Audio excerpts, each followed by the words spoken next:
Okay, let's talk about spotters again real quick. I actually don't recommend them. I mean, for sure, if you're worried about safety, like you don't have safety arms on your bench. Like I have safety arms on my bench that if I was to drop the weight, it would hit the arms and I could get out. Or don't clamp the weights. So leave clamps off. If you can't lift the weight, you can tilt to the side and the weights will slide off the bar. That's the best way to work out as far as bench goes with no spotter. The reason I actually don't like spotters, if you have a bad spotter, even a set that you could finish, like a rep you could finish, they see you struggling, they're gonna like lift it for you.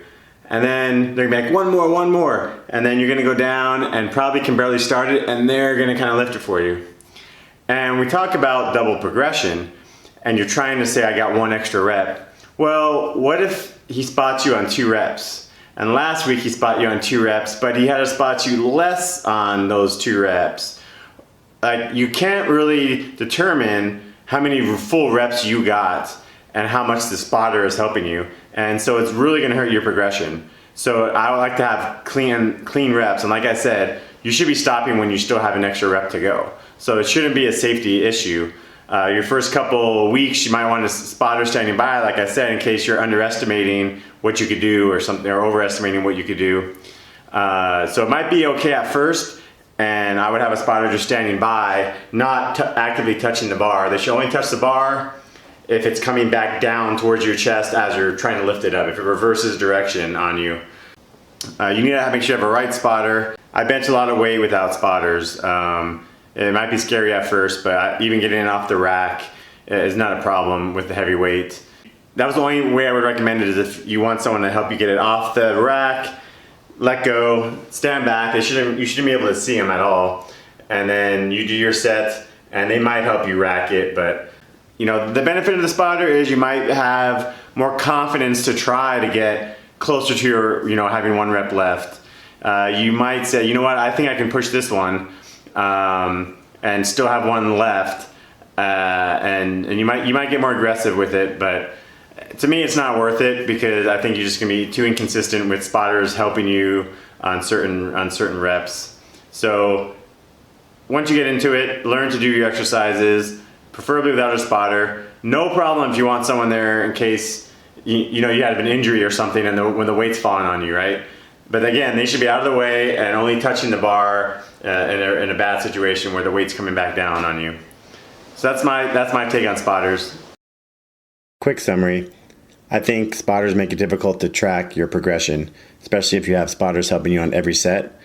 You don't really know how many reps you stopped with. And if a spotter did have to help you on a rep, I would not have counted that as a rep. So if they helped you on your 5th rep, you only got 4 reps. It's also more likely that you're going to go to muscle failure because you're going to just keep trying to go until you can't, until the spotter has to help you. And that's going to lead to muscle failure, which actually stunts your progress because you can't recover as quickly. It could lead to injury, and it doesn't give you any extra benefit to do that extra rep to failure. I would say that for your first couple weeks, you might want a spotter so you understand when you have 1 rep left in the tank. So if you're benching and you want to say, okay, I think I could get 5, and you try your 5th rep and you go, oh, maybe I can get 6, and you try your 6 and you fail, you know what it feels like to have 1 rep left. So you can use it to calibrate, but then eventually you shouldn't need a spotter helping you. It's okay to have a spotter in case of an emergency as long as they're standing away from you. They're not in your view. They're not expected to touch the bar during your normal set. They're only there in case you had an injury or you accidentally did an extra rep and you miscalculated how many you could do. But for those cases, I rather use the alternatives. So you're not likely to go to muscle failure, or maybe you have a spotter that's just some random person in the gym who doesn't understand and they jump in to help you. And it kind of messes up your last rep. So the alternatives would be using safety arms on a power rack. You can find these in your gym if you have power racks. Sometimes they're elastic bands or rubber that just sag in between the rack. Sometimes they're rigid arms that stick out.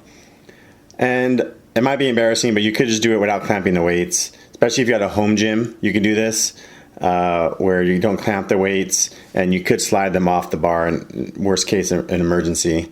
I would recommend only doing this if you have bumper plates, not the metal plates. And that's my summary on spotters.